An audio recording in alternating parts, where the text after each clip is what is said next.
up. Mahmoud and I met a couple years ago when, at the time, he was serving as vice chairman of Pepsi, a small company up in Purchase. And over his 10 years at Pepsi, served as the CEO of Global Nutrition Group, as their chief scientific officer, and recently left Pepsi to take over as CEO of Life Biosciences. And I'll say from their site, says a company seeking to make life longer and better. And you gave me a data point when we were talking earlier about this is the first time in history that we have more people on the planet that are over 65 than under 5.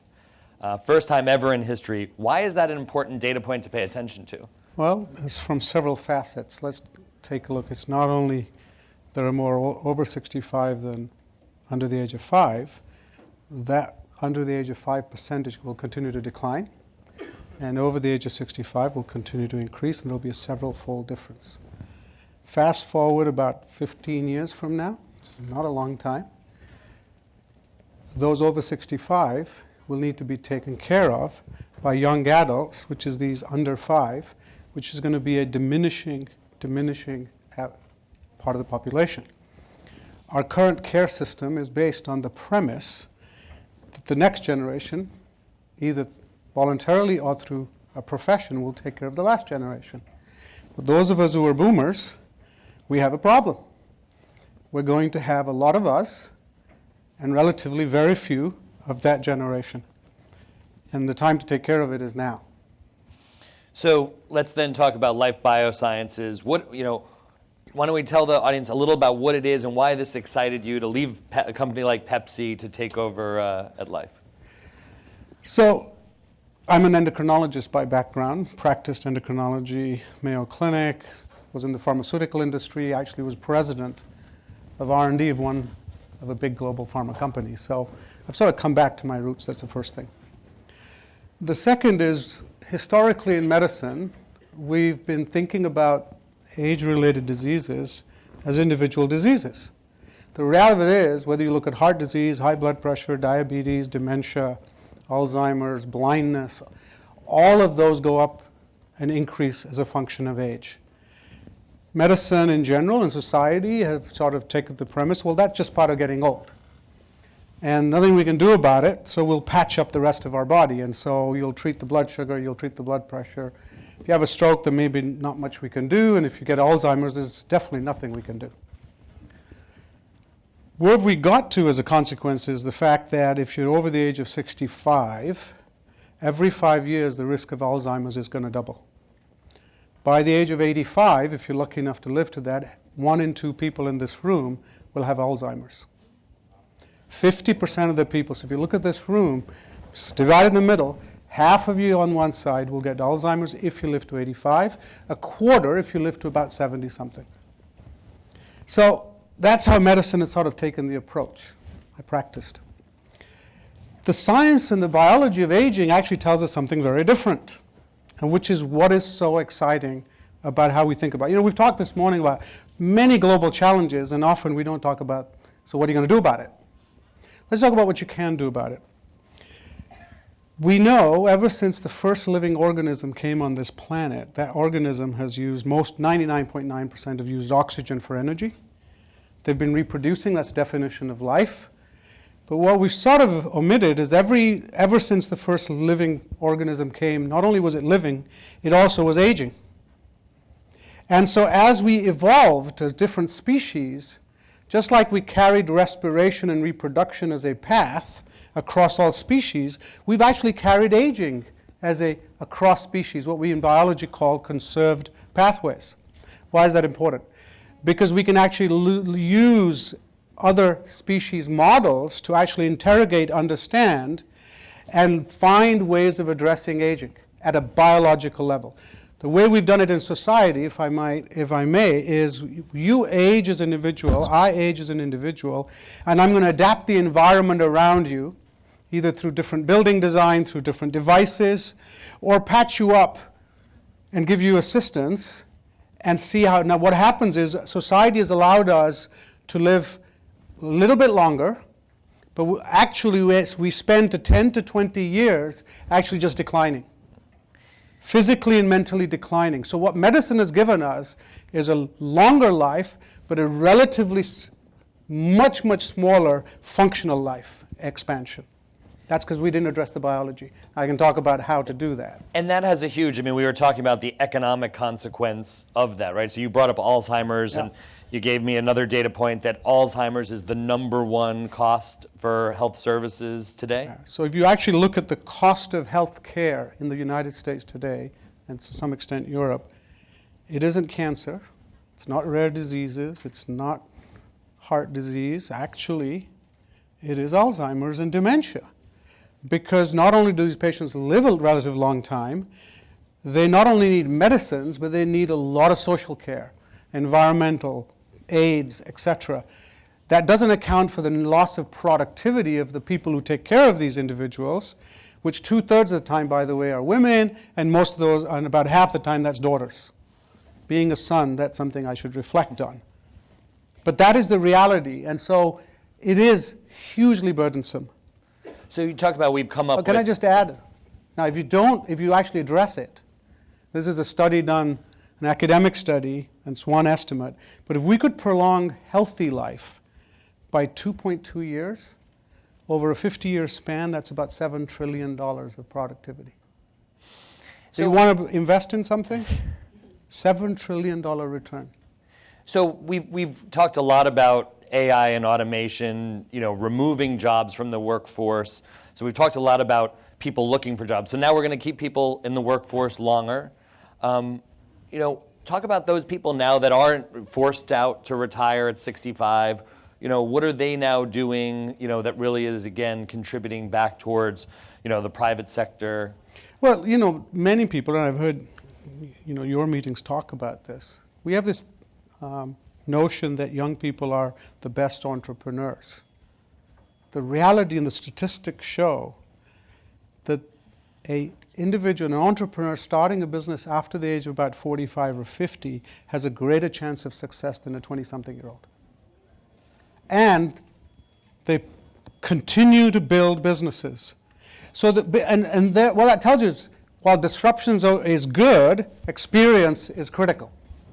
And that combination of those two, and just because you get a little older doesn't mean so you're no longer disruptive in your thinking. You just put it better in a context, and it takes both, right? In this recent tech industry, we've sort of got into this thing that unless you're a teenager or a 23-year-old, you can't create a big functional business. That's not the case. So how do you keep and I work for one of the largest employers in the country, PepsiCo. We had 250,000 people work and about 300,000-400,000 contractors, a large workforce. But we've got this arcane sort of societal thing that once you get to 65, you're done.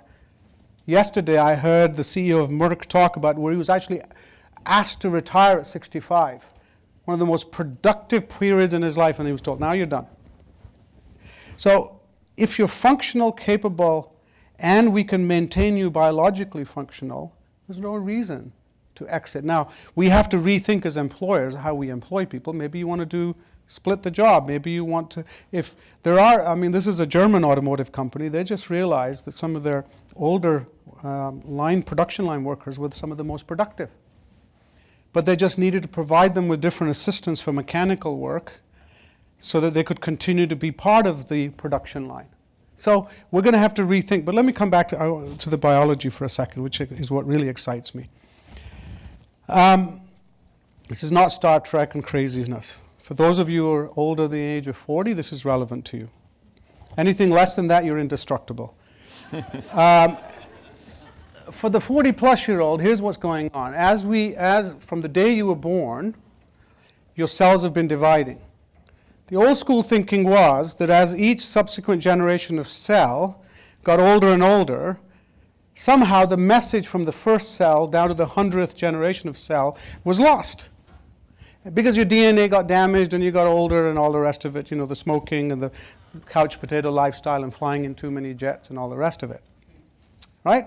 Well, if that was the case, by the 100th cell generation, if the signal was getting lost, then that cell would be getting away further and further away from being a human cell, right? Because its subsequent generation is not the same message. That's not true.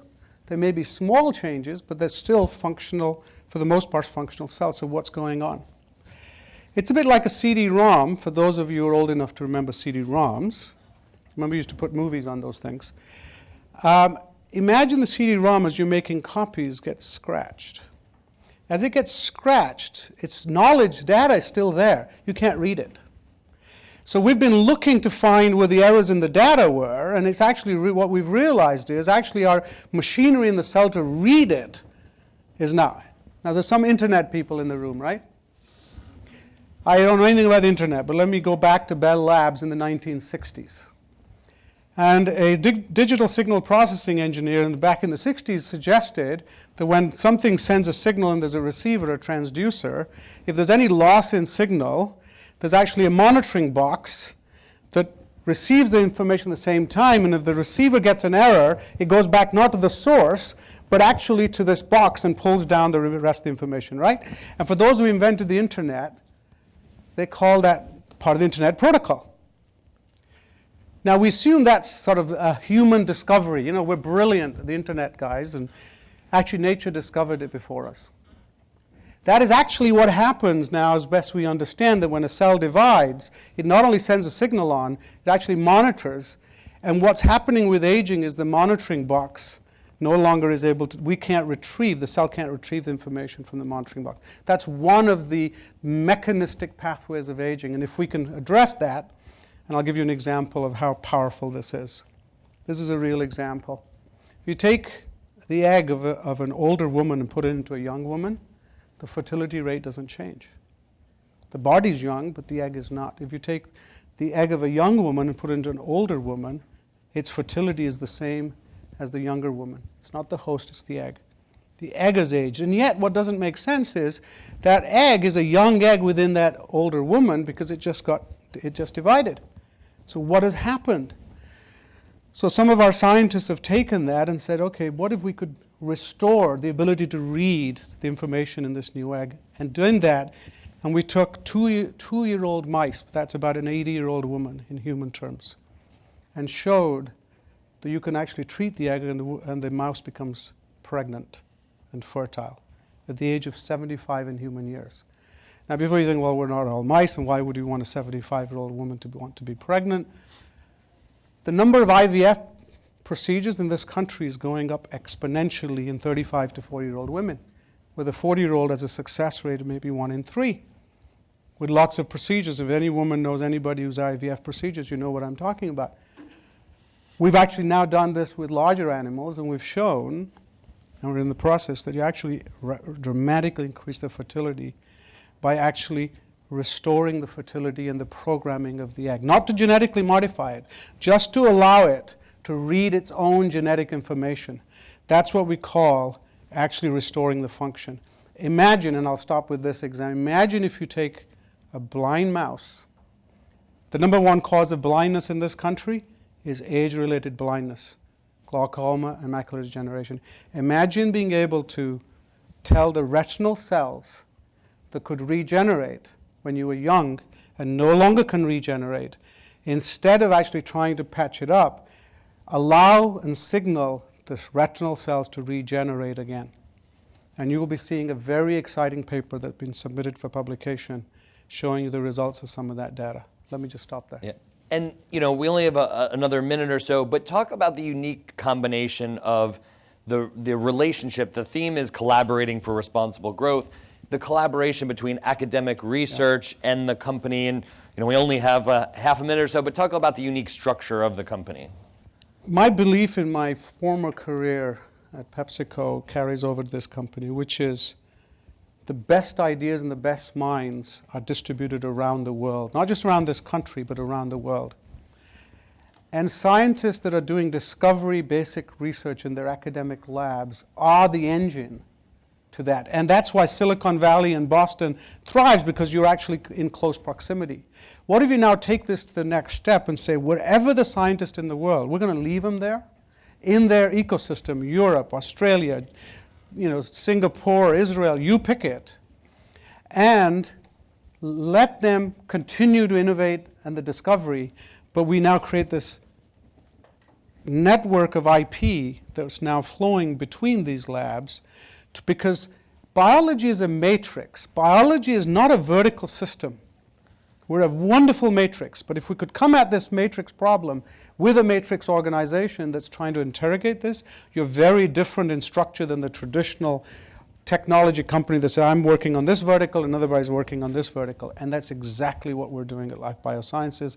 We already have research discovery labs in 8 academic centers around the world, in 3 different continents, and growing. It isn't going to be one, it's going to take a village to solve this global problem. And I think we just got to get over this. It's not just going to come from the US or Europe or Australia, it's going to come from the ecosystem of the world's best minds. Mahmoud, I wish we had some more time, but thank you very much, and hopefully we'll have you back in Half Moon Bay. So Thank great, you. thank you.